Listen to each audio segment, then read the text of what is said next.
恵みを焼き尽くせ。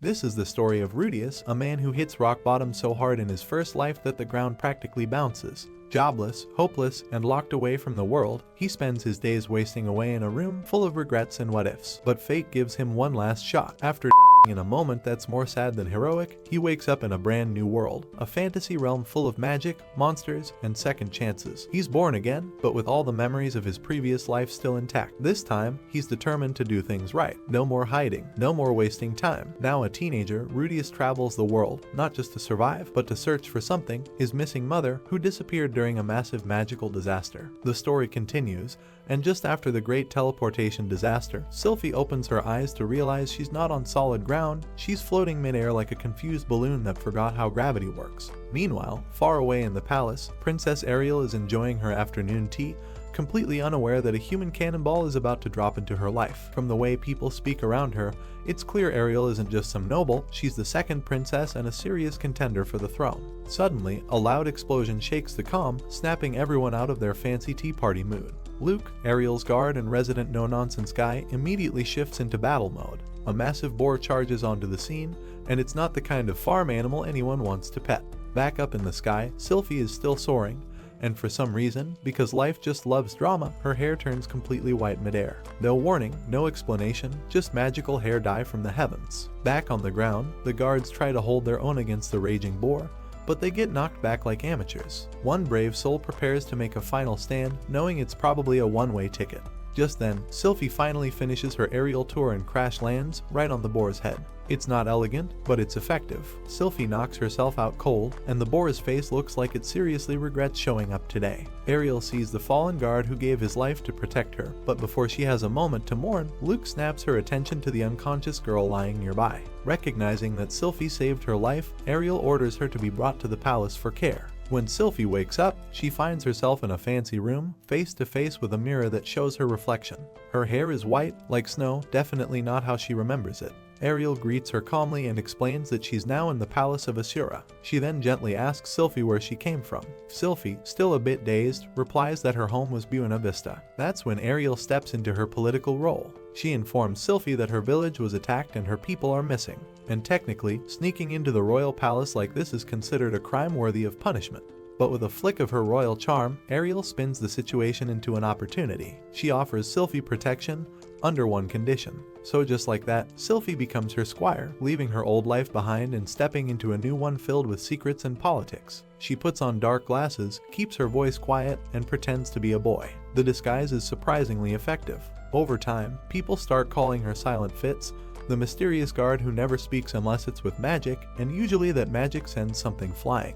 Fitz quickly becomes Ariel's shadow, always nearby at palace events and noble gatherings. During these gatherings, it becomes clear that Ariel has her work cut out for her. She's not the only one aiming for the throne. She's got an older sister and two brothers ahead of her in line, and none of them are rooting for her success. One of those brothers, Jira, makes his dislike for Ariel loud and clear. He doesn't just undermine her in private, he openly mocks her at royal parties like he's auditioning for Worst Brother of the Year. While Ariel holds her composure, Fitz stays alert, standing by quietly until something awkward happens. During one such party, Fitz starts feeling dizzy and lightheaded, probably from the stress, or maybe just not eating enough royal snacks. While trying to recover, some sleazy noble creeps up and grabs her hand without warning. She tries to pull away, and in doing so, knocks over a glass of wine. It splashes, it spills, and suddenly everyone's staring. Classic Fitz moment, 0 words, all drama. Ariel, cool as ever, diffuses the moment like a pro. She sings, quite literally, pulling everyone's attention away from the mess. Fitz apologizes afterward, but Ariel waves it off. To her, Fitz isn't just a bodyguard, she's a friend. Both Ariel and Luke promise to always stand by her side. Even with that comfort, Fitz doesn't sleep well. Nightmares begin to haunt her, memories of the teleport disaster, fears about her missing family, and probably some internal screaming about living under a fake name. Luke, ever the observant knight, notices. The next day, he tells Ariel about Fitz's restless nights. Ariel, mid-command and multitasking like a queen in training, listens carefully. Later, Fitz catches up with her and gently asks if there's been any word about her hometown or family. Ariel gives her a difficult answer. Many of the villagers have been scattered across the kingdom, and with her current limited influence, tracking them all down quickly isn't possible. It's not the news Fitz hoped for, but she thanks Ariel anyway. Understanding that Fitz is still struggling, Ariel makes a simple offer. She invites Fitz to sleep in her room at night, hoping the company will ease the nightmares. It's a small gesture, but in a palace full of politics and hidden knives, it means the world. While things on the surface seem calm, trouble brews behind closed doors. Ariel's brother, Jira, is secretly working with Darius, plotting to get rid of her once and for all. The palace may look like gold and marble, but there's no shortage of snakes in fine clothes. Meanwhile, that night, Fitz arrives at Ariel's room as promised. What she doesn't expect is to be suddenly tossed onto the bed. For a brief second, things get a little confusing. Fitz freezes, wondering if this is about to become a very different kind of night. Thankfully, Ariel is just messing around, pure mischief, nothing more. They laugh it off and spend some time talking. Real conversation, not orders or formalities. It's a simple moment that brings them closer. For once, it feels like two friends sharing a peaceful night, not a princess and her guard pretending the world outside isn't falling apart. Eventually, they fall asleep. Fitz finally gets some rest, smiling as sleep takes over until a chilling presence near the bed jolts her awake. A figure stands over them. An assassin, silent and deadly. Ariel stirs just in time to see Fitz leap into action, fearless and sharp. She clashes with the intruder, and while her strength clearly outmatches him, the assassin quickly changes tactics and goes straight for Ariel. Fitz moves to protect her, taking a poison knife cut across her body. She grits her teeth, staying conscious just long enough to unleash a powerful wind spell at close range, blasting the assassin away and knocking him out cold. But the damage is done. Fitz collapses, slipping into unconsciousness. By the next morning, palace investigators identify the attacker. He's none other than the infamous Nightshade Eagle, a noble assassin known across the kingdom. Even more troubling is the truth behind the attack. It was an inside job. The threat didn't come from outside the palace walls, it came from within. With tensions rising and danger closing in, Ariel's advisors urge her to leave. Disappearing for a while, perhaps under the cover of studying abroad, might be the safest choice. Though she's hesitant, Ariel understands the risk. Staying would only invite more attacks. That's when Luke steps forward, promising to go with her without a second thought. Ariel, usually so composed, is deeply moved by his loyalty. As for Fitz, once she recovers, Ariel decides it's time to tell the truth. She removes Fitz's glasses, symbolic and literal, and confesses that the entire act, the disguise, the silence, it can end. Fitz is free to choose her own path now, but Sylphie, because she's always been more heart than ego, doesn't get angry. She simply says she wants to stay with Ariel. Not out of duty, not because of a title, but because they're friends. With the decision made, she puts her glasses back on, ready to keep playing the part if needed. Together, Sylphie, Ariel, and Luke leave the palace, stepping into uncertainty with the kind of trust and loyalty that even politics can't fake. On the other side of things, Ruddy is sitting silently in a carriage, his face blank and his thoughts heavy. Even though he has already decided to search for his mother, the recent departure of Eris, who he still mentally calls Alice like he's in denial, has left him emotionally mute. He's heading north now, carrying more baggage in his heart than in his pack. Along the road, fate throws in a familiar face. He runs into a member of the adventuring group Counter Arrow. One of them, Susan, notices immediately that Ruddy's about one sigh away from turning into a cloud of despair. She tries to talk to him, gently asking why he's going north. But Ruddy, still stuck in full emo mode, doesn't answer. That's when Sarah steps in. She's not one to tiptoe around anything, and she calls Ruddy out for his attitude. Susan's trying to help, after all. Ruddy finally realizes something. Sarah's pushy, fiery, and reminds him a lot of Eris. A little too much, actually. So, he opens up and explains that he's searching for his mother. Susan then asks the obvious, how does he plan to find her in the massive northern region? Ruddy's plan, if you could call it that, is basically just wander and hope. Not great. Susan, seeing the mess he is, offers help. She gives him some useful information about the northern territories. Most of the countries there are poor, struggling to get by. But there are three that stand out. They've formed an alliance focused on developing magic. That's where they're headed next. Soon, the group arrives at their destination. Ruddy pays for a month at the inn, goes up to his room, closes the window, and flops onto the bed to sulk. Professional sulker, this one. After letting the gloom settle, he pulls himself together and heads to the Adventurers Guild. There, he officially disbands his old team, staring at the team card for a few extra seconds. There's a twinge of emotion, nostalgia, guilt, or maybe just regret, but he hands it over. After that, he grabs a solo high-risk quest. The kind that says, "Warning, this might kill you," in fine print. The lady at the front desk isn't convinced. She keeps asking why he disbanded his team. Ruddy doesn't have a good answer, mostly because even he doesn't know if it was a brave decision or just another episode of Sad Boy Magic Hour. Luckily, Suzanne swoops in. She sees what he's up to and offers to take on the quest with him. She knows Ruddy needs serious money if he wants any hope of tracking down his mother, and high-risk quests mean high rewards. Afterward, Susan brings Ruddy to meet her team. They plan to leave from the North Gate the next morning. Everyone seems on board except Sarah, who looks about as excited as someone being asked to team up with a wet mop. She's not thrilled about working with Ruddy, but the job is too big to ignore. Early on the second day, Ruddy waits by the North Gate, ready and awkwardly early, as always. Not long after, Suzanne and her team arrive. The group heads out, and introductions begin along the road. Turns out Suzanne isn't just the friendly face of the crew, she's the vice captain. Timothy, the one with the calm vibe and leadership energy, is the actual captain and doubles as their magic defender. Mimir is the team's healer, and Patris, like Suzanne, is on frontline duty. Then there's Sarah, the team's center archer and also their reigning queen of sass. Sarah makes it clear right away, she's not exactly thrilled about Ruddy being here. She's only tagging along because Suzanne asked, not because she trusts Ruddy. She even warns him, if anyone gets hurt because of him, especially if someone dies, she won't forgive him. Zero sugarcoating. All edge. Susan steps in before the tension gets too heavy. She admits that in the future, she might not always stick with the same group. There could be changes, maybe even parting ways. When Sarah hears that, she gets a bit quiet, like someone realizing her favorite band might break up. Susan explains that while she's allowed to do what she wants for now, eventually, Sarah will need to learn how to work with different kinds of people. And let's be honest, Ruddy's the perfect test subject for patience training. When they arrive at the bears' hunting grounds, the team gathers to discuss their plan. Ruddy listens but feels like he's just floating in the background. The plan doesn't give him a clear role, so he suggests jumping into the front line. Naturally, this rubs Sarah the wrong way again.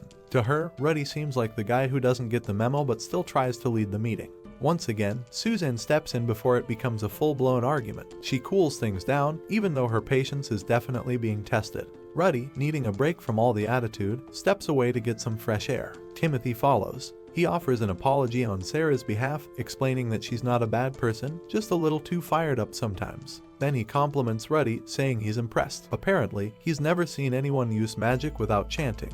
Ruddy, for once, gets credit without drama. While Ruddy and Timothy talk, Suzanne and Sarah scout ahead. They find the bear's lair and see something promising. All the monsters are asleep. The moment the team reaches the bear den, Timothy starts things off with a flashy fireball that wipes out one of the monsters in a single hit.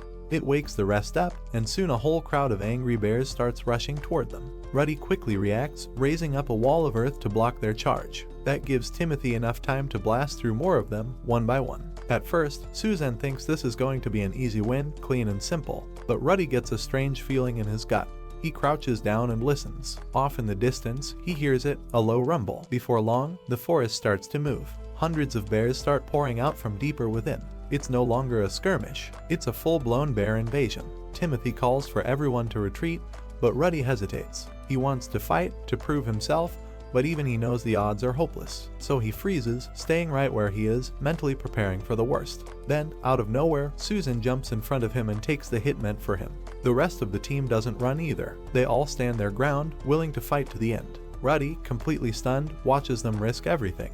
He can't understand it at first, why no one is fleeing, why his heart is racing, why his emotions are suddenly out of control. As he watches them desperately try to hold back the wave, something clicks. It finally makes sense to him. This is what it means to have comrades. People who stand and fight, not because they have to, but because they care. But even with their bravery, the group starts to lose ground. The bears keep coming. That's when Ruddy steps forward. Sarah tries to stop him, confused by what he's doing. But Ruddy calmly tells her he's got it covered. He begins preparing his magic, focusing harder than ever. Then, with power and precision, he unleashes a massive spell that wipes out the threat in one go. The next day, the team collects their rewards. Susan thanks Ruddy, saying his magic saved all of them. But Ruddy doesn't take the credit. He tells her it's thanks to them, because being with them helped him find something he'd lost, his confidence. Even Sarah, the team's toughest critic, offers him a quiet thank you. The cold wall between her and Ruddy finally starts to crack. After submitting the quest at the guild, Ruddy returns to his room. He opens the window, letting in the crisp northern air. It's a small action, but it means everything. He's finally ready to let others back into his heart. Sitting by the fire, Ruddy reflects. He thinks about the times he gave up on himself. He remembers how far he had fallen and how much he had forgotten about courage, about hope, about the value of connection. His thoughts bring tears to his eyes, but not the kind born from weakness. These are the tears of someone who finally understands his own pain. He's lost so much, but he's also gained more than he realized. Now, Ruddy is determined to leave something behind in this world. Not just memories, but meaning. No matter what the future brings, he won't walk it alone. The past still hurts, but it also shines like a light, a guide, not a chain. And in that moment, Ruddy isn't lost anymore. He's ready to begin again. In his previous life, Ruddy was the kind of guy people forgot was in the room, awkward, overweight, and permanently glued to his screen. But in this new life, he decides that version of himself isn't making a comeback. He trains hard, keeps fit, and actually has visible abs now, abs on him. Even more surprising, he's not hiding from people anymore. He becomes a known face in the community, and eventually, folks even give him a nickname. Nothing flashy, but it's a sign he's not just surviving this time, he's getting ready for something bigger. Not that he ever talks about who he used to be. None of this is framed like he's fixing a past mistake, at least not out loud. It's more like he's preparing himself for what's ahead. Part of that means building up a solid local reputation. If enough people know his name, maybe someone out there will recognize it and connect him to Zenith. Maybe news will finally reach him. Months go by, and during that time, Ruddy makes a name for himself throughout the Basharant Kingdom. He keeps grinding away at quests, each one building his image as a reliable and powerful adventurer. It's not glamorous work, sometimes it's just gathering snow, which sounds peaceful until you realize snow in this region bites back. After finishing one such snowy task, Ruddy tags along with Counter Arrow for a more exciting mission, collecting snowdrake scales. Seems simple on paper, but, of course, nothing ever stays simple with Ruddy around. The group ends up getting ambushed by the very snowdrakes they were hoping to sneak up on. On top of that, they accidentally stumble into another adventuring party, Stepped Leader, who are also out hunting the same monsters. Because naturally, if there's a mess to walk into, Ruddy has a sixth sense for finding it. Even with the surprise run-in and the hungry snowdrakes, Counter Arrow still pulls through and completes the quest. They make it back to Rosenberg in one piece, bruised but victorious. Sarah, feeling slightly less allergic to Ruddy these days, even talks him into joining the group's celebration. For once, he agrees, not because he suddenly loves parties, but because being around people who don't hate his guts feels nice. Of course, peace doesn't last long. At the party, the leader of Stepped Leader, Soldat, gets a few too many drinks in him and starts running his mouth. He's bothered by Ruddy, though not for the usual reasons. No, Soldat's problem is that Ruddy doesn't go all out. He can sense there's something more behind the quiet mage routine, and it ticks him off. Drunk adventurers and wounded pride, always a great combo. The next day, the hangover isn't even the worst part. Ruddy hears devastating news, Mimir is and Sarah is missing. The rest of Counter Arrow barely made it out of their quest after a blizzard hit, and they had no choice but to retreat. Wasting no time, Ruddy heads straight for Trier Forest, solo. He takes down the snow buffaloes like it's just another chore, no hesitation, no nonsense. Then, with quiet focus, he finds Mimir's remains and gives him the respect he deserves. But it's when he finds Sarah's earring near the wreckage of an ice fall treant that Ruddy's heart sinks. For a moment, he fears she's gone too. Luckily, she's not. Ruddy faces down the towering treant, and once again, when it counts most, he delivers. He rescues Sarah, battered but alive. Back in town, the group welcomes him with thanks and relief. Sarah, once his harshest critic, gives him genuine gratitude. But for Ruddy, it's more than a job well done. For the first time in a while, he doesn't feel like a burden or an outsider. He feels like he belongs. In their thanks, he finds something heavier than praise. He finds a sense of forgiveness, even if no one says it out loud. That night, he finally gets what he's been needing for far too long, a full night's sleep, without the weight of guilt pressing down like a mountain. After his heroic rescue of Sarah, Ruddy becomes a regular face at Counter Arrow's celebrations. His nickname, Quagmire, starts gaining weight, and not just because it sounds cool, it actually means something now. People are talking, and for once, it's not to mock him. The party grows more lively each time, and Ruddy, shockingly, keeps showing up. Socializing voluntarily. Growth. Sarah, now more comfortable around Ruddy, pulls him aside with a personal request. She wants help shopping for a new dagger. The rest of the party finds this both sweet and hilarious, mostly because watching Ruddy try to handle casual affection is like watching a cat try to swim. He agrees, and what follows is basically a date in everything but name. They end up buying 2 daggers, then hit up a pub where Sarah gets just a little too cozy with her drink. Eventually, at her suggestion, they head to Ruddy's room. Things get close. They're on the verge of something intimate. But despite the atmosphere and his own desire, Ruddy freezes. Something inside him doesn't feel right. It's not about Sarah, it's something buried deeper, a weight he hasn't shaken off. After a quiet, awkward pause, Sarah grows upset and storms out, leaving Ruddy alone with his confusion and guilt gnawing at him. Later that night, Ruddy sits in a tavern drinking like he's trying to erase himself one cup at a time. He downs one drink after another, looking more like a washed-up poet than a rising adventurer. That's when Soldat finds him, loud, rude, and as always, ready to pick a fight. But this time, it's Ruddy who snaps. He punches Soldat and breaks down in tears, his mask cracking under the pressure of everything he's been carrying. Soldat, surprisingly, doesn't fight back. Instead, after hearing Ruddy spill the story of how Eris left him, he does something completely out of character. He helps. He drags Ruddy over to the escort district, probably figuring if anything can snap him out of this spiral, it's a distraction. There, Ruddy ends up meeting Elise, someone he helped months ago when he healed her sister. She remembers him well and greets him warmly. Ruddy stumbles back from the escort district with Elise, only to be met with a dose of harsh reality from Soldat. Apparently, word's getting around, Ruddy has hit a new low, both emotionally and, well, physically. According to Soldat, the guy's officially impotent. Not exactly the heroic title he was hoping to earn. As they walk away from the red light district, Soldat tries to drop some wisdom. He tells Ruddy to slow down, clear things up with Sarah, maybe talk it out like an adult. But Ruddy, drunk, bitter, and now nursing both heartbreak and embarrassment, just keeps digging his hole deeper. He starts bad-mouthing Sarah, claiming she's not even attractive, because clearly, the best way to heal is to torch every last bridge in sight. Unfortunately for Ruddy, the universe has a great sense of timing. Sarah is nearby, with Suzanne, and she hears every word. The betrayal hits like a slap in the face, literally. She slaps him hard, her face full of shock and fury. Then, with zero hesitation, she throws the dagger they picked out together right at his feet, tells him off with finality, and walks away with Susan. Susan doesn't hold back either. She gives Ruddy a solid verbal beatdown before following after Sarah. It's clear he's blown it in a way only Ruddy can. Now alone, drunk, and crushed by his own stupidity, Ruddy breaks. He picks up the dagger, the one that was supposed to be a symbol of a bond, and turns it on himself. He sees no point in anything anymore. But Soldat is faster. He stops Ruddy from doing something permanent and stupid. He doesn't sugarcoat things either, just tells him to stop running and fix what he can.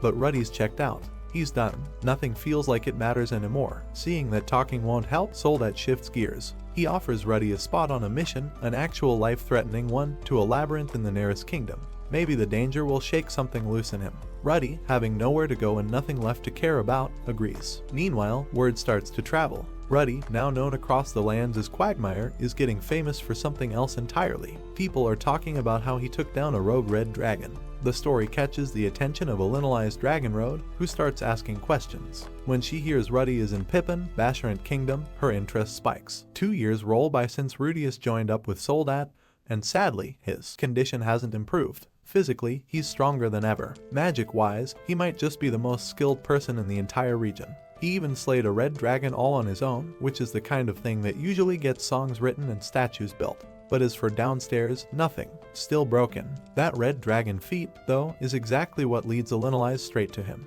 She finally tracks Ruddy down, and in true Alinali's fashion, she arrives with important news and zero boundaries. At first, she tries to stay focused. She's got good intel on Roxy and Zenith, after all, but old habits die hard. Before long, she's whispering in Ruddy's ear, sliding in close, and basically doing everything short of lighting a candle. Too bad Ruddy's still stuck in limp mode. If he could feel anything, he'd probably be in trouble or in heaven. But nothing happens. No spark, no movement, not even a flicker. Alinali notices the necklace he wears, a small gift from the past, and pretty much moves on like he's furniture. She starts putting her energy into everyone else, including Soldat, because hey, why let perfectly good testosterone go to waste? Apparently, she even offers to pay guys just so they don't catch feelings, business casual in the most chaotic way possible. Ruddy, on the other hand, can't even sulk in peace. He respects Alinali's approach. It's bold, unapologetic, and oddly efficient, but deep down, he's frustrated. He can't even take care of things by himself, and that just adds insult to injury.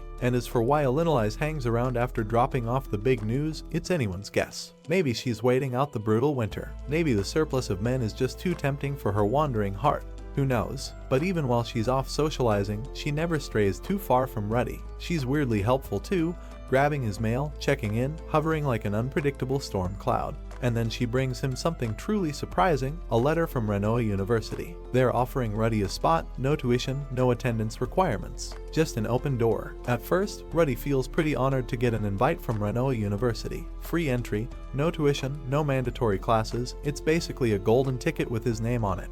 But even so, his heart isn't in it. His main goal is still finding his mother and reuniting with his family, and no fancy school offer is about to distract him from that. At least, that's the plan, until the man god shows up again with his usual cryptic warnings and unwanted advice. This time, the message is blunt: if Ruddy keeps chasing his family now, it'll end in disaster. But if he goes to Renoa and investigates the Fatoa teleportation incident, not only might he avoid catastrophe, but the cherry on top, his other problem might finally be cured. That's right, there's a chance his long-standing curse of eternal limpness could actually be lifted. Suddenly, Renoa doesn't sound so bad. In fact, it sounds like destiny, and more than that, it was always supposed to be his goal. The whole reason he even got tangled up with Eris in the first place was because of this school. So, with that push from fate, Ruddy packs up and prepares to leave. Of course, Soldat isn't thrilled. He doesn't cry or anything, but he's clearly feeling it. The guy had been living his best chaotic life lately, especially with Elinalize around. Their relationship might have been very casual, but even he can admit it was more fun than he expected. And now, she's tagging along with Ruddy on the trip to Renoa. Soldat, heart bruised and ego dented, just has to accept it. Meanwhile, Ruddy has no idea what's waiting for him at the university, because already on campus is someone from his past, Sylphie. She's been there the whole time, going by a different name, quietly growing stronger in her own way. And if the man god wasn't bluffing, if Ruddy's problem really does get solved at Renoa, well, let's just say there might be a familiar face who's already holding a spot in his heart, ready to see if he's truly back in action. Ruddy finally arrives at Renoa University, where he doesn't even get time to unpack before being tossed into a test. He's matched up in a mock duel against another silent caster known as Fitz. What Ruddy doesn't know, and probably should have figured out, is that Fitz is actually Sylphie in disguise. But Ruddy, being Ruddy, remains completely in the dark. The duel doesn't last long. Ruddy wipes the floor with Fitz like he's playing on easy mode. His skill with silent casting earns him a quick victory and an official welcome as a student. Elinalize also gets in, because of course she does. This woman can charm her way into anything. Later, Ruddy attends a speech by Princess Ariel, who's the current student council president. It's all official and elegant, not really Ruddy's style, but he plays along. After that, he heads to his homeroom class where the real fun begins. There, he reunites with Sennoba, his old muscle-bound figurine-obsessed friend, who's just as loud and strange as ever. Ruddy also meets Linnea Dedoldia, the daughter of Jais, and her rowdy Beast Girl partner Persina. These two seem determined to keep chaos levels high. And then there's Cliff Grimoire, a kid who calls himself a magical genius with the kind of confidence you only have when you haven't been humbled by life yet. Cliff casually mentions he knows Ruddy through Eris, but hasn't seen her in a while. Ruddy doesn't flinch at the mention, but deep down, it probably stings. He also learns that Fitz is technically part of the class, though rarely shows up. That's one mystery wrapped in another, but Ruddy doesn't put much thought into it. Typical. After a short encounter with Fitz, Ruddy bumps into Luke, yet another Grey Rat. Luke reveals he's Ruddy's cousin and wastes no time pointing out that Ruddy's a little slow on the uptake. He hints, quite clearly, that Ruddy should have figured out who Fitz really is by now. But Ruddy, the reigning champ of obliviousness, just smiles and nods, still completely unaware that his childhood friend is right in front of him wearing sunglasses and a new haircut. At this point, someone could put a sign on Fitz's forehead saying "I'm Sylphie," and Ruddy would probably still miss it. While walking back to his dorm like any other day, Ruddy finds himself suddenly holding a very strange item, Princess Ariel's panties. They fall from a window, courtesy of a very clumsy Fitz, and land right into Ruddy's hands like fate itself decided to humiliate him. Before he can even process the situation, a group of female students shows up, sees what he's holding, and immediately jumps to the worst conclusion. Within seconds, Ruddy's got a whole mob ready to label him the Academy's #1 pervert. To make it worse, the dorm teacher shows up and doesn't ask questions, just gets ready to dish out punishment on the spot. But then, out of nowhere, Fitz shows up and steps in like a magical bouncer. Without raising her voice or drawing her sword, she makes it crystal clear anyone who touches Ruddy is going to leave with more than just a bad grade. The teacher and the crowd back off real fast. Fitz doesn't yell, but the energy says she's one breath away from turning the hallway into a disaster zone. With the drama over, Ruddy gets a warning but no punishment. He's confused, a little embarrassed, and definitely still holding panties he didn't ask for. Fitz apologizes for getting him caught in the mess, but Ruddy is just thankful for the save. He doesn't question how or why Fitz had those panties or how she pulled off that dramatic defense.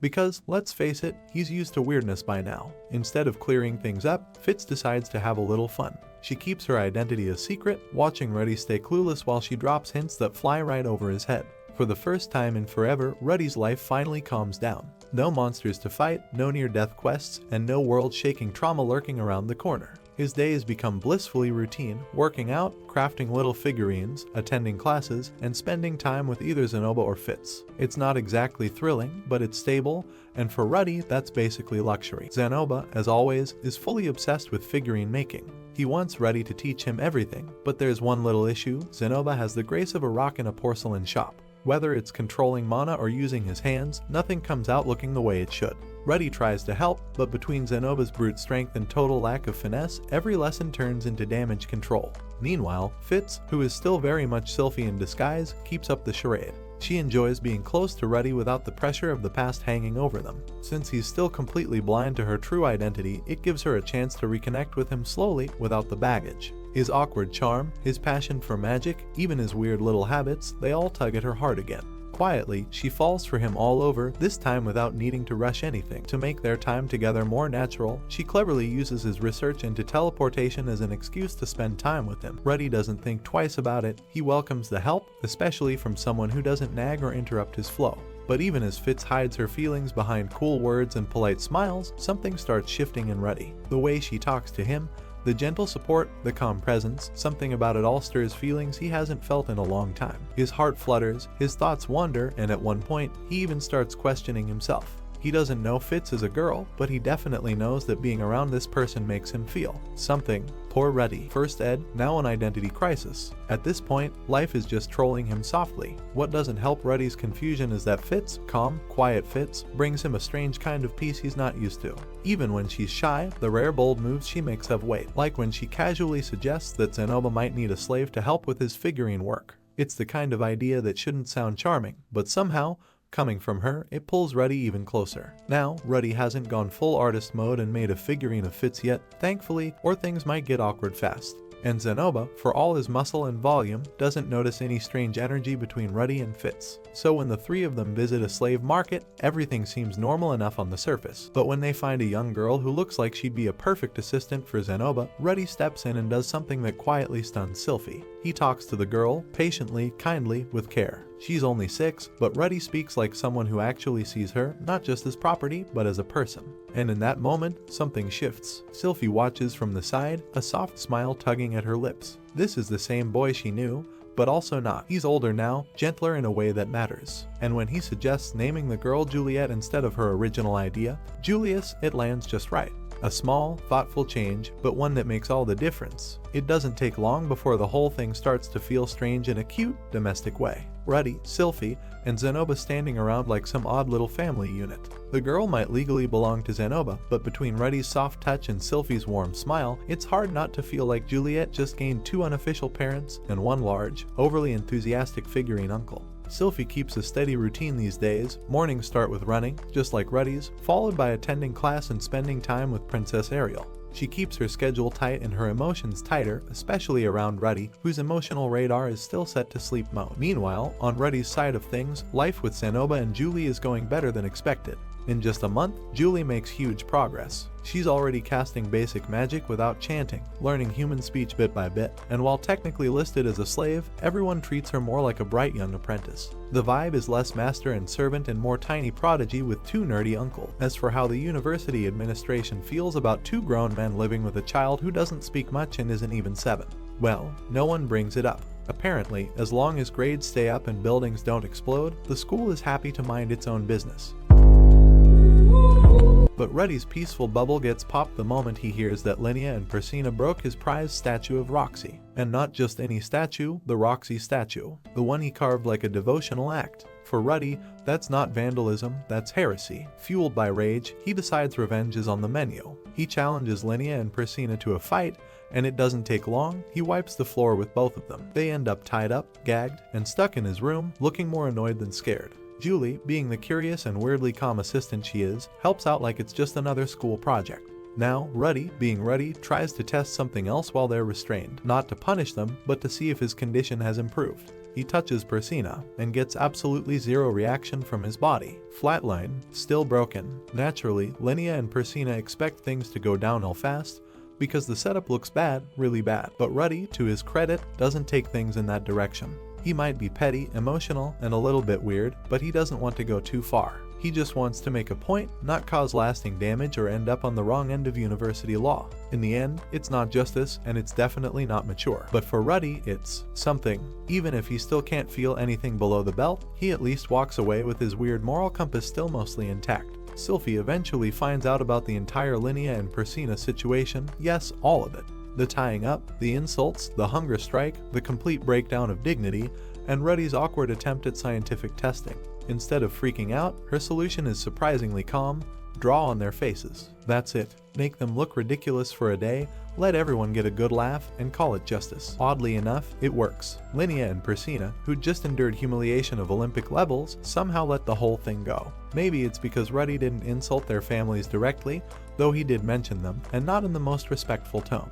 Maybe it's because 24 hours of walking around with them doodles on their faces is just embarrassing enough to feel like payback. Or maybe they just want to pretend none of it ever happened. Either way, Sylphie's idea diffuses a potentially huge mess without violence or more weirdness. After the chaos clears out, it's just Ruddy and Sylphie left alone. She pokes around his room, curious and comfortable, and Ruddy lets her explore, except for one sacred corner, his shrine to Roxy's panties, which had already made a public appearance during his earlier meltdown, is now strictly off limits. Ruddy suspects that Fitz might not be emotionally ready for such holy relics, and honestly, that's probably for the best. Instead, she settles for touching just about everything else. She treats his space like a museum, checking out trinkets and books with quiet interest. Eventually, they both end up lying on a pillow together, close enough to feel the tension in the air. She lightly teases the idea of removing her glasses, dangling the moment just enough to make Ruddy's heart do a confused little flip. Ruddy, still unsure of his feelings, finds himself incredibly curious. What does Fitz really look like under the shades? Why does this boy make his chest feel tight? Why does his brain keep trying to connect dots he's not ready to see? But just as quickly as the moment arrives, it passes. Sylphie backs off, giving a polite excuse that removing the glasses isn't allowed. And Ruddy, emotionally clumsy as ever, just nods, still completely missing the truth that's been sitting inches from his face this whole time. Cliff, the usually uptight, sharp-tongued loner who barely tolerates Ruddy's existence, finally lets down his walls, though only after Ruddy saves him from getting thoroughly wrecked in a fight. Maybe it's gratitude, or maybe it's just that Cliff needed someone to talk to, but either way, he opens up. And then comes the bombshell: he's in love with Elinolise. Naturally, Ruddy panics a little, not only because Elinolise is, well, Elinolise, but because he knows her curse. The one that makes her need romantic attention constantly, or else her health takes a nosedive. Ruddy's not sure whether to laugh, cry, or warn Cliff with a neon sign that says abandon hope.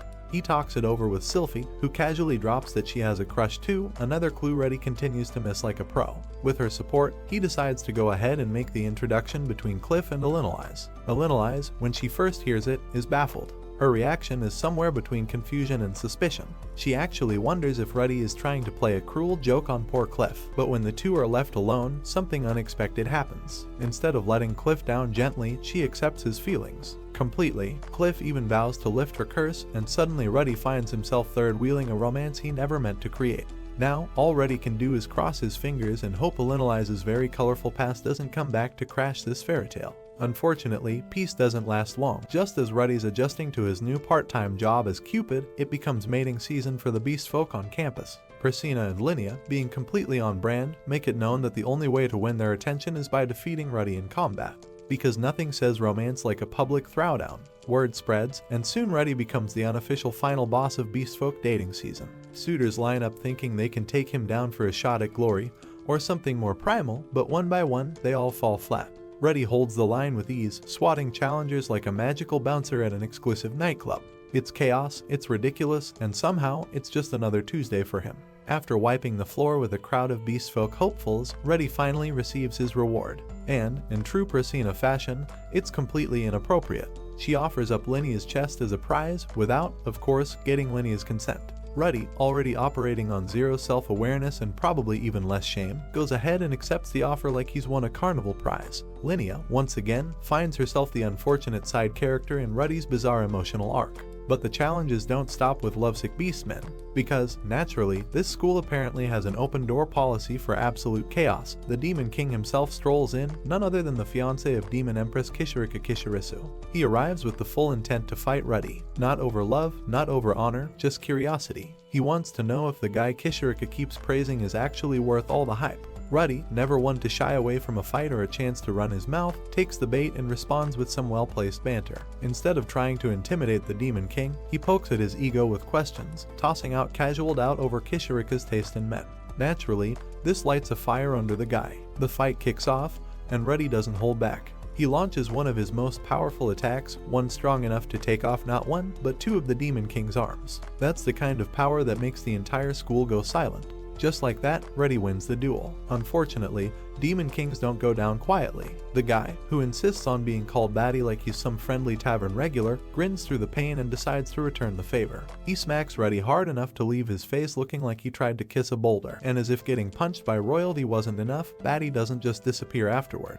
He declares himself part of Ruddy's homeroom class. Somehow, no one questions it. He just shows up, finds a seat, and acts like this was always part of the schedule. Sylphie's crush on Ruddy is reaching the point where it's not even a secret anymore. She blushes, fidgets, and lights up like a lantern whenever he's around. It's obvious to everyone except the man himself. Eventually, even Ariel and Luke take notice and start wondering what the deal is. When they ask Sylphie, she admits the truth: she still hasn't told Ruddy who she really is. This earns her matching looks of confusion. Ariel and Luke can't figure out why she's dragging it out. Sylphie explains her fear that maybe Ruddy's forgotten her, or worse, wouldn't feel the same if he knew. But neither of them pushes her. It's her life, her choice. Still, even if they don't say it outright, it's clear they're both quietly rooting for her. Yes, even Luke, despite how cold he's been to his clueless cousin. Meanwhile, Ruddy hits a wall in his magical research. The concepts of teleportation and summoning start to blur together, and nothing he tries works the way it should.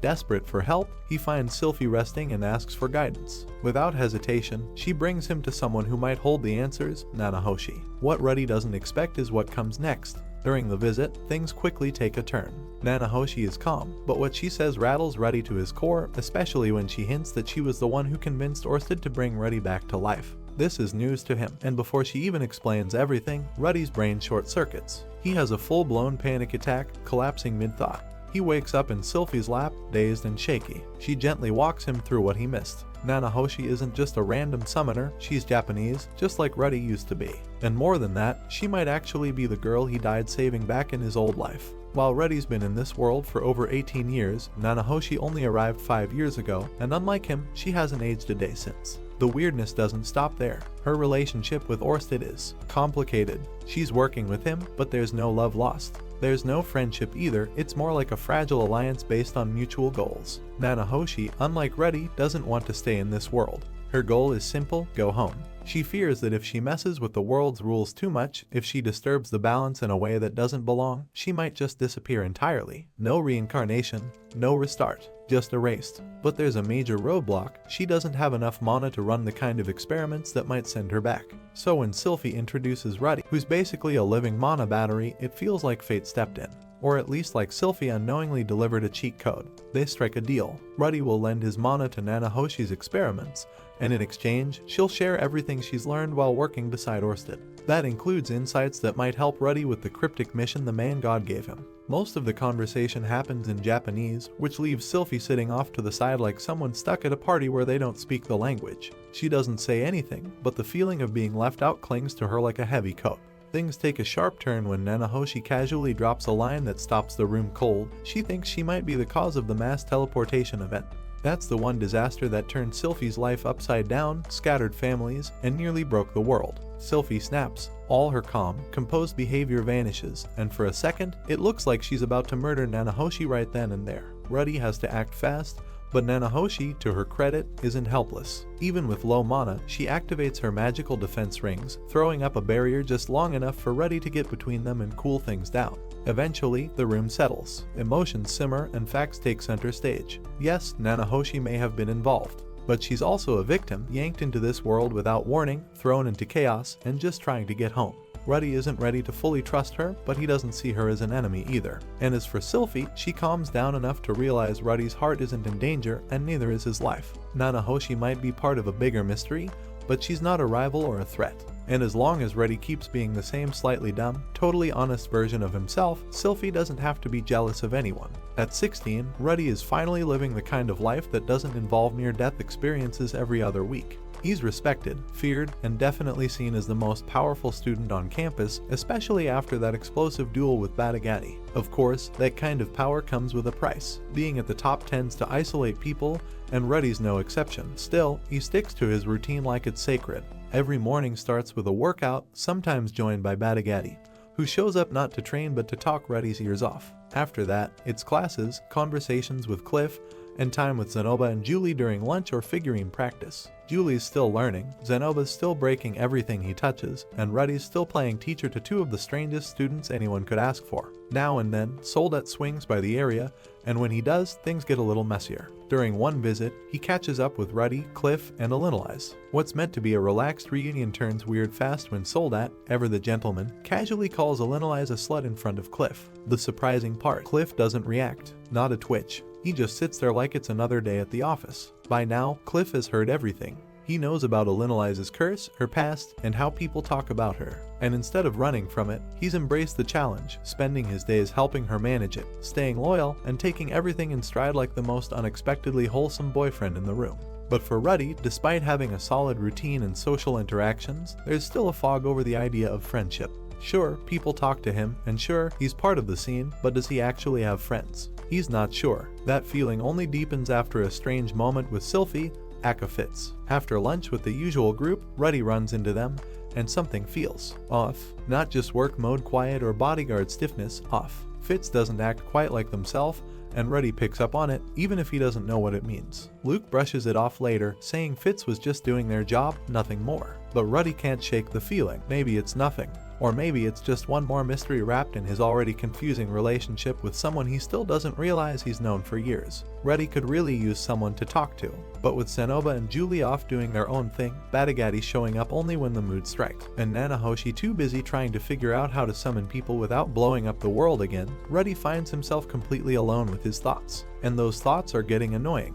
With nothing better to do, he decides to visit the library. It's probably the first time in a while he's gone there, thanks to spending so much time with Nanahoshi lately, which, let's be honest, has only made Sylphie more jealous by the day. But fate tosses him a lifeline, because Sylphie just so happens to be there too. Showing a bit of emotional maturity for once, Ruddy brings up the awkward silence from before. Sylphie explains, in their usual quiet way, that they avoid speaking because their voice makes people not take them seriously. That's why they became silent Fits. Ruddy actually understands. The explanation makes sense. He even theorizes that maybe Ariel uses the Fitz identity sometimes when she wants to move in secret. Whether it's just Sylphie, just Ariel, or both, he convinces himself it's fine, no need to overthink it. At least, not until his heart starts doing that fluttery thing again.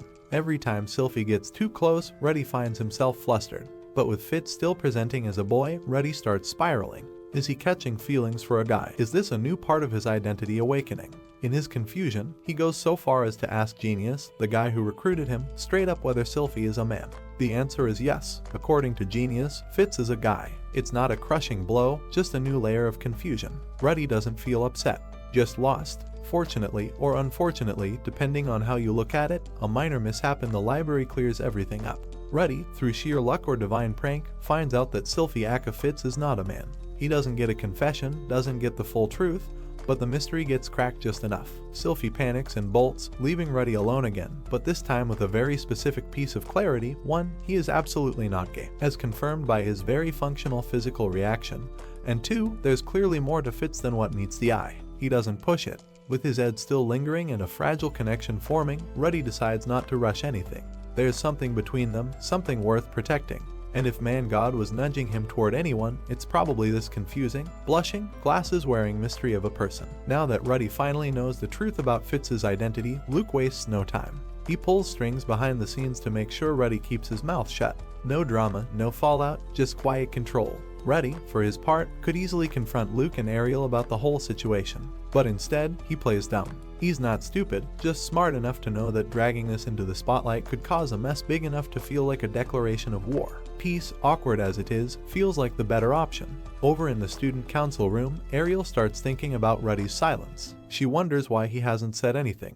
Maybe he has some trauma, or maybe he just doesn't like forcing people into corners. Whatever the reason, she sees opportunity. Her new plan: create a situation where Ruddy undresses Sylphie himself, intentionally or accidentally, so there's no hiding anymore. But before launching into strategy mode, Ariel needs to deal with the actual problem, Sylphie's cowardice. She sits her down and asks what she really wants with Ruddy. That opens the emotional floodgates. Sylphie starts imagining a future with Ruddy, a quiet, cozy life together in a home like the one back in Buena Village. She thinks about waking up beside him, going through their daily routines, and sharing warm, peaceful moments. Of course, her thoughts don't stay pure for long. They quickly shift into steamier territory, and she blurts out something a little too detailed, a little too loud. Ariel, keeping her composure like the true royal she is, interrupts the fantasy. She challenges Sylphie to mentally replace herself with another woman in the scene, Nanahoshi, for example. Sylphie does so, and suddenly she's picturing herself peeking through a window while Ruddy and Nanahoshi get very close in a neighboring house. The jealousy hits hard. With that emotional ammo loaded, Ariel lays it out. If Sylphie chickens out again like she did the night before, there won't be a second chance. Ariel will personally ban her from even being near Ruddy. The stakes are clear, and Sylphie agrees. This time, she's in for real. Later on, Sylphie finds Ruddy and asks him for a favor. She spins a story about Ariel being annoyed over nobles boasting about their powerful guards. Ruddy, always ready to punch something, immediately offers to go knock out the competition.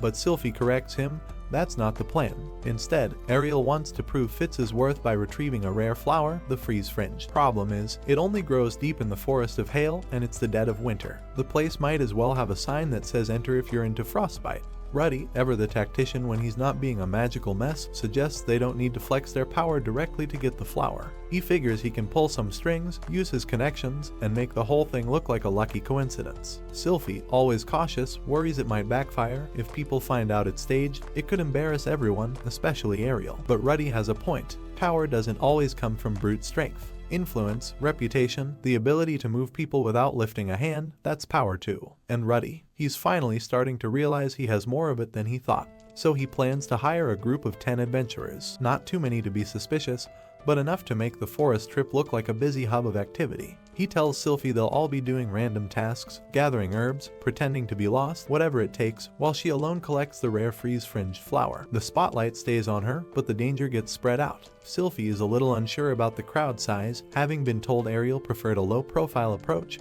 but Ruddy pushes forward with confidence. He assures her she won't be left alone in danger. In fact, he's going with her, no questions asked. After all, she's helped him more times than he can count. Being her escort is the least he can do. Touched by his thoughtfulness and ability to spin the situation into something manageable, Sylphie thanks him. Her nerves ease up a little. With Ruddy by her side, she feels like the plan might actually work. Soon enough, the two of them head into the forest of hail. The cold bites hard, the air is sharp, and most sane people would have turned back at the first frostbite in tow. But Ruddy is prepared. His bag is packed with enough supplies to survive an Arctic expedition: blankets, tools, potions, maybe even snacks. Sylphie is quietly impressed. He's come a long way from the impulsive kid she once knew. Ruddy insists he's doing this just because he wants to help, not for praise, not for favors. He doesn't even want payment. That, more than anything, earns him even more points in Sylphie's heart. As they push deeper into the forest, Sylphie discreetly activates a magical communication ring. Its color changes to alert allies outside the forest, quietly locking into place the final layer of Ariel's plan. She also uses her magic to subtly manipulate the weather. Rain clouds begin to form overhead, something highly unusual in the middle of a northern winter. Ruddy notices immediately. He may be carrying supplies and playing it cool, but he doesn't miss much. Ruddy, being a water saint class magician, should have no trouble clearing away a bit of rain. So when the clouds roll in and the downpour starts, he's immediately on edge. Something about the storm feels off. He tries to dispel it but fails, which only adds to his confusion. Sylphie, still playing the part of Fitz, apologizes and blames it on interfering with his staff, but even that explanation feels thin. They decide to take shelter in a nearby cave, which is just big enough for two people and a pile of questions. Ruddy, already suspicious of the weather and Fitz's weirdly calm reaction, starts putting the pieces together. The rain is unnatural, too fast, too focused, too convenient. He wonders if someone's trying to slow them down, or worse, target them. Maybe even Ariel. But if that were true, why is Fitz so composed? She should be just as anxious. Then it hits him, maybe this delay was planned. Maybe she planned it. Still, he doesn't panic. Instead, he decides to make a fire, pulling out dry firewood he had stashed away earlier. Always the Boy Scout, even when emotionally clueless. He removes his soaked outerwear, revealing a heavy gray robe that's just as wet underneath. Using controlled heat magic, he dries each layer carefully, making sure not to scorch the fabric or himself. Once his clothes are set aside to finish drying, his attention shifts to Fitz. She's trembling. Her clothes are soaked, and while she's trying to keep her cool, the cold isn't being polite. Ruddy acts fast, using earth magic to seal off the entrance of the cave, leaving a small gap for air. The cave warms slightly, but the dampness lingers. He considers his options. He could suggest she strip and dry her clothes like he did, but that's a quick way to make things awkward, or worse, offensive. Elves are known for guarding their modesty, and Fitz has been presenting as male all this time. Ruddy's not about to step on a cultural landmine. Instead, he offers a compromise. He'll turn around, close his eyes, and let her handle the drying herself. No peeking, no pressure. But then Fitz surprises him. She insists that he help her undress. The moment is tense, strange, and way outside Ruddy's comfort zone, until his hands reach for her glasses. And that's when everything changes. The glasses come off, and the recognition hits him like a bolt of lightning. Fitz is Sylphie, his childhood friend, the girl who disappeared during the teleportation disaster, the one he feared he'd lost forever. Sylphie can't hold back anymore. The emotions she's been bottling up for years finally burst out, and she breaks into tears. She confesses everything, her love, her fear, her longing. She doesn't want to keep hiding. She wants to stay by his side, now and always. Ruddy is completely stunned. After all this time, after all the close moments, quiet talks, and weird fluttery feelings, how did he not figure out that Fitz was Sylphie? The realization hits hard, but it also makes sense. She's changed. She's no longer the teary-eyed girl clinging to his sleeve. Now she's calm, collected, and mature. Well, mostly. She still melts in his arms like warm bread, and Ruddy can't help but jokingly wonder if she's been secretly using some softening magic or laundry agent. As she explains how she waited for him back in Buena Village, hoping he'd return, Ruddy listens in silence, gently stroking her head while she presses closer. She lifts her tear-streaked face, nose a mess, emotions overflowing. Ruddy's not sure what to say. This kind of raw honesty isn't something he's great at handling. But then she drops a heartfelt confession that leaves him speechless. She's loved him since back then. And now, even more, she begs him not to leave her again. She wants to stay with him forever. Ruddy's brain, already working at half capacity from emotional overload, completely blanks out. He flashes back to all the times Sylphie was there for him.